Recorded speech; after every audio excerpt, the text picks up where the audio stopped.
franchises.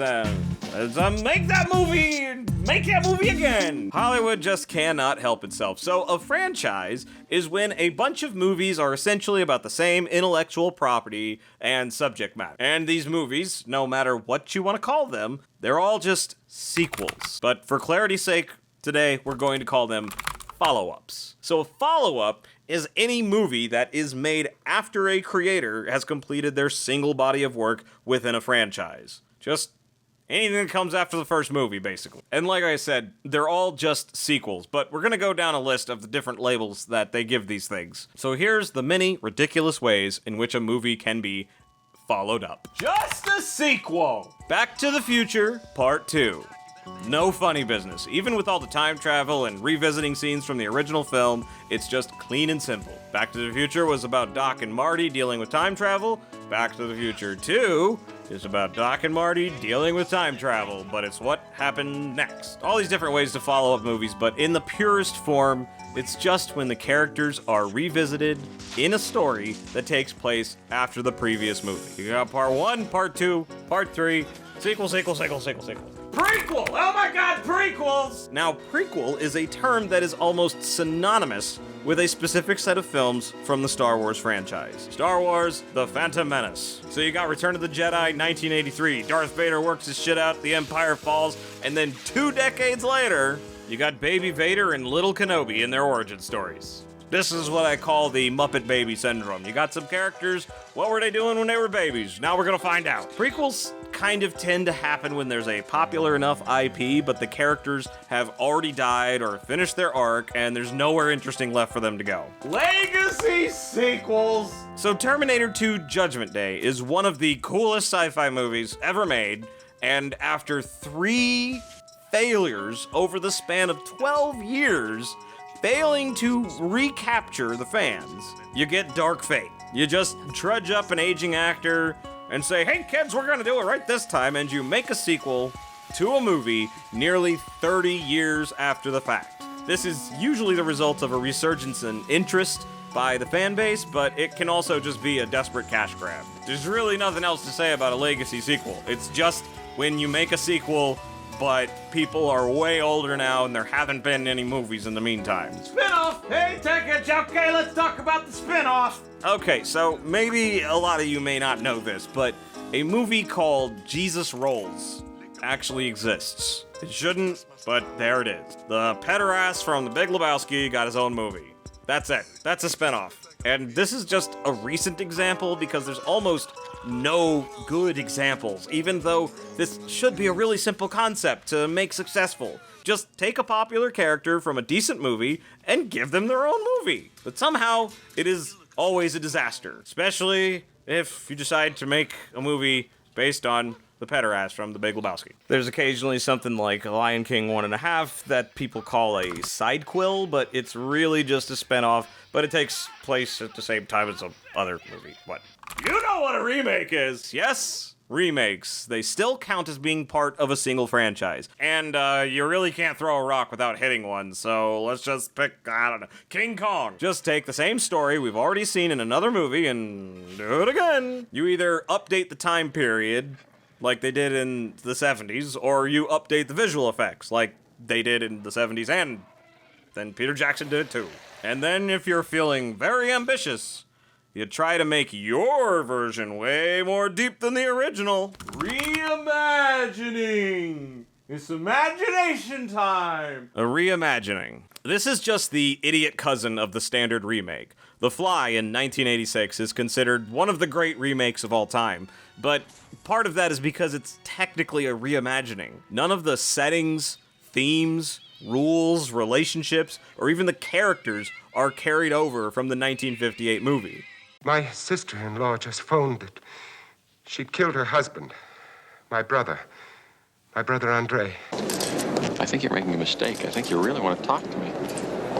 Sorry, I have 3 other interviews to do before this party's over. It's the most bare-bones take on the same concept of a teleporter leads to fly person. This is usually the outcome of an idea being good enough or recognizable, but being far too incredibly stupid for modern audiences. Reboot! A reboot. Okay, so Batman Begins doesn't borrow any of the story beats from Batman 1989. The only similarities between the two come from the fact that it centers on the same setting and character.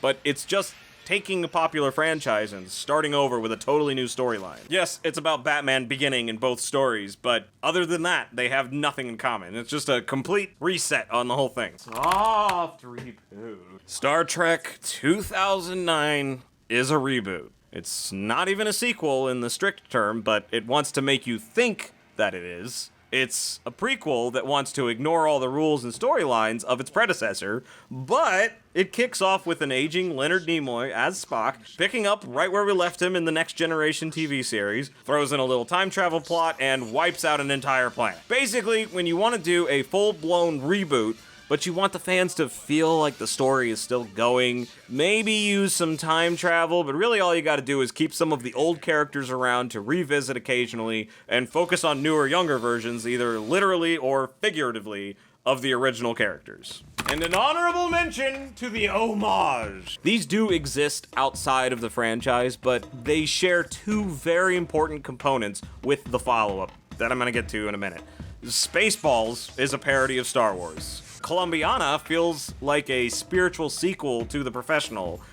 That's a really complicated concept, the whole spiritual sequel thing, but it's in there. Reservoir Dogs is just a ripoff of a movie called City on Fire, and Batman Dying is Easy is a fan film with nearly 9 million views on YouTube. That's competing with the streaming numbers of licensed DC movies. But all these different labels, they're all just an approach to the franchise follow-up. And none of these things are anything new. When the home video market made Hitchcock popular again in the 80s, The Birds and Psycho got legacy sequels, and that was like a 30-year gap for both of those films.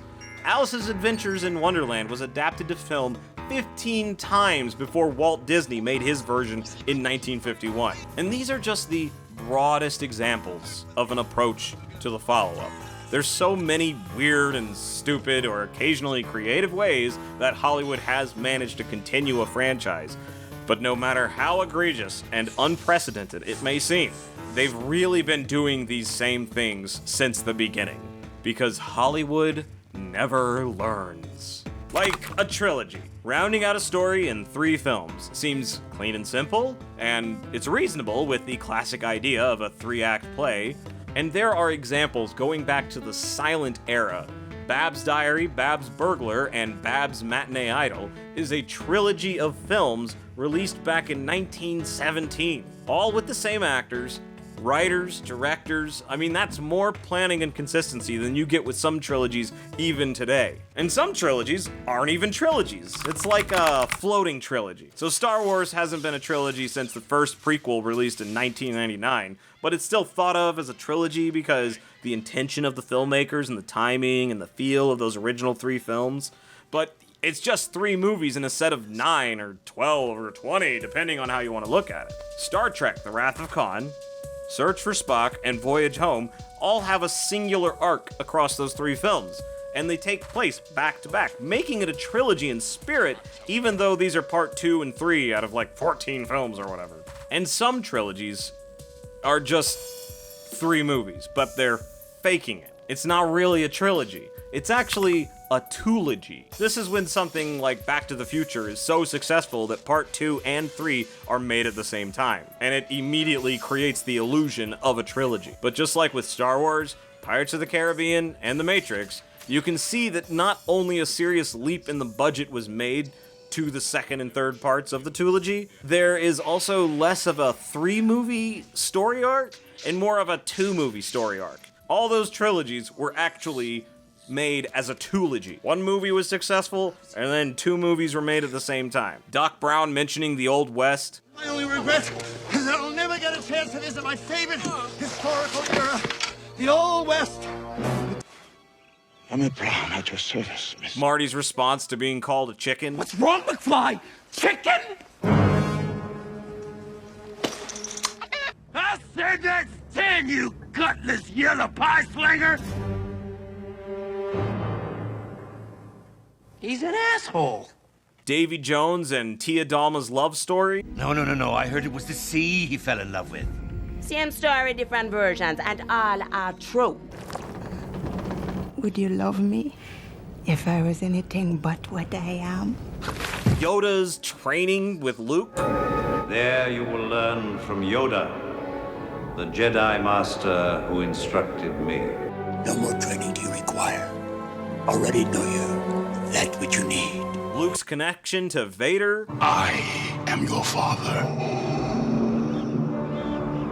I've accepted the truth that you were once Anakin Skywalker, my father. Agent Smith's little virus journey.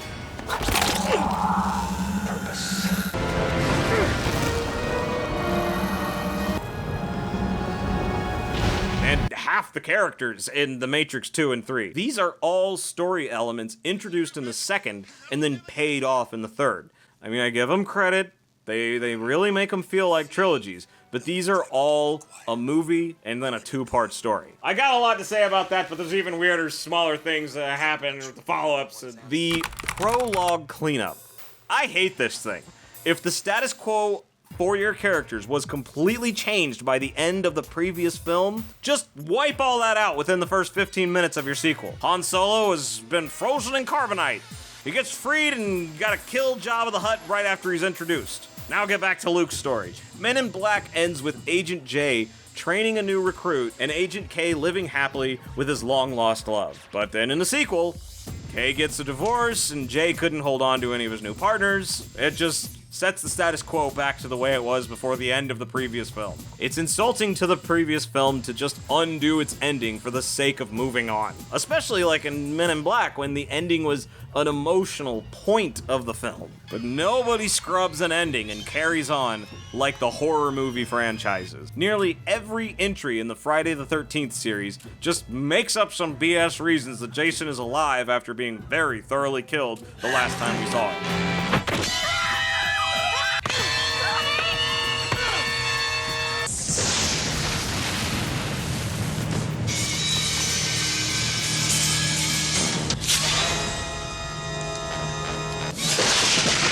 But still, it's nothing new. In The Bride of Frankenstein, 1935, Boris Karloff's monster shows up with some burned off bangs because he somehow survived the windmill fire in the first movie. But then, Bride of Frankenstein ends with him pulling a lever on a machine that turns himself, an evil doctor, and his titular bride into atomic dust. Get away from that lever! You'll blow us all to atoms!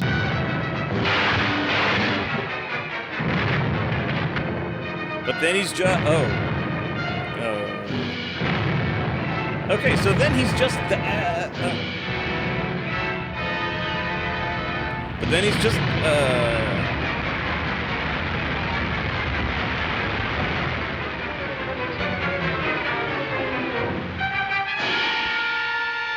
But he's just there again in the third film. It's gonna be hard to find an example of Hollywood using that old hat trick again. Nothing will stop the return of the Sith! How about The Dark Knight Rises, where the entire film feels like a prologue cleanup, just shitting on the last movie's message of the necessary lie? Because sometimes truth isn't good enough. Because it's the hero Gotham deserves, but not the one it needs right now. Maybe it's time we all stop trying to outsmart the truth and let it have its day. Your hands look plenty filthy to me, Commissioner. You betrayed everything you stood for. What's the point? Fine, the characters should grow, but why are you telling me I was wrong to agree with the last chapter of this story? And if you want to talk about a movie feeling different, Aliens does a sort of soft scrub of the ending. It does this major time leap. It actually carries the story on pretty seamlessly, but the weird thing it does here is a genre shift. Alien is a horror movie in space. A small group of helpless humans are hunted by a monster in dark corridors through scenes of suspense and terror. You know, it's a horror movie. The name isn't even a noun, it's an adjective, because the threat is nearly cosmic and formless. The monster is alien. It's not an alien. But then it's pluralized because there's more aliens! Ah! If you don't think there's a giant genre shift, just look at the trailers.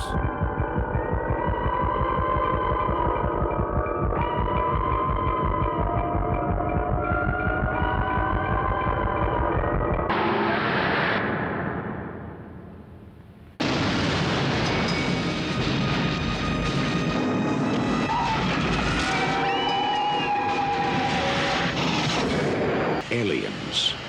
This time, it's war. Crystal Skull was a science fiction after 3 fantasy films. Ghostbusters Afterlife was basically a mumblecore drama for some reason after 2 comedies and then that one tragedy.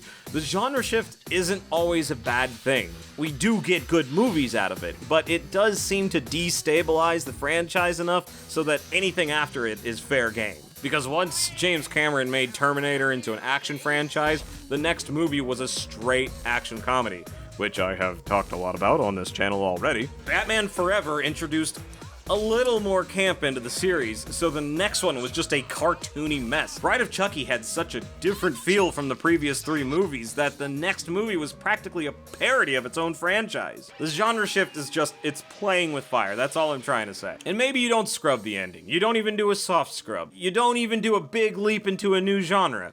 You still just take a left turn. Anytime a follow-up just introduces a totally new set of characters or a totally new setting, out of nowhere at the beginning of the film, regardless of how the previous one ended, this is the hard left turn. Where did we leave off? Who are the characters? Doesn't matter. You watch Rey now. 6 movies of Anakin, Vader, his son, Luke, and strangers. They did the same thing in Predator 2. Even though Dutch survived, fuck him. He's barely mentioned in the movie and we move on. 10 years ago, one of his kind stalked and eliminated an elite special forces crew in Central America. There were 2 survivors. Son of Mask, same thing. It's jarring, especially in the age of the binge watch. It just throws a wrench in the contiguous feel of a franchise's story, and it loses the interest of fans, both casual and hardcore. So, like, it's bad enough that in The Dark Knight Rises, they don't even mention the Joker, for totally understandable reasons, I guess. But imagine if that film just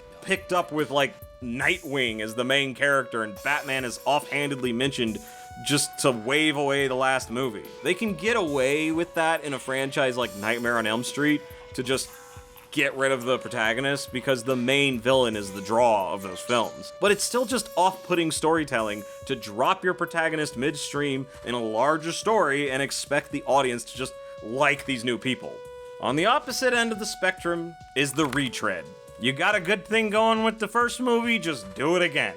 And yes, we all know by now that The Force Awakens just borrows all the story beats from the first Star Wars movie. You got a young desert future Jedi in training, gets picked up by an old guy and taken on an adventure to protect the information on a small droid from a bad guy who has a big scary sphere in outer space.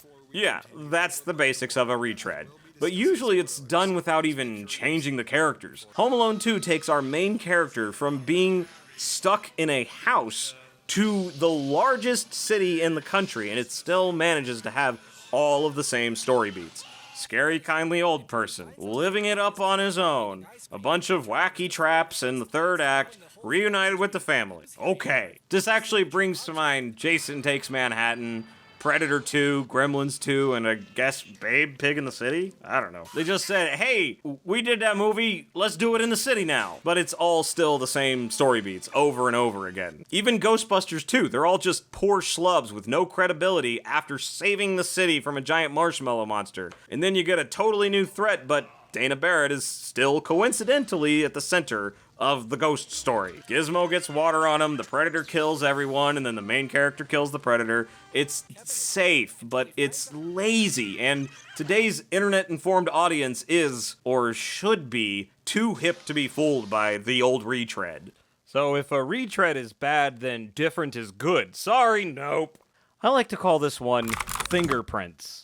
There's a reason people don't like when follow-ups are just the same and still don't like them when they're different, and it's got nothing to do with being a hypocrite. These little fingerprints, these aren't changes informed by the story or by the times, and usually it's totally meaningless. Bill and Ted wear different clothes in Bogus Journey. Doesn't change anything, but it's a different fucking day, so it makes sense. The Mogwais having more diverse looks in Gremlins 2. That's different, but it also adds visual variety to the movie and helps to boost the comedy and the stakes of the film. But if you're the director and you want people to know you had input, how you gonna prove it unless you put your fingerprints all over it? By changing things. Superman doesn't have a curl in his hair. Wow, amazing. It doesn't change anything, it's meaningless, and it isn't objectively better, but it is different. Fingerprint. Star Trek the Motion Picture. This is the outfits we had for 3 years. Now they all look like a different set of pajamas. Things are changed. Fingerprint applied. The Joker painting and scarring his face instead of just being bleached white by some sort of chemical mishap. I don't know. Name a criminal mastermind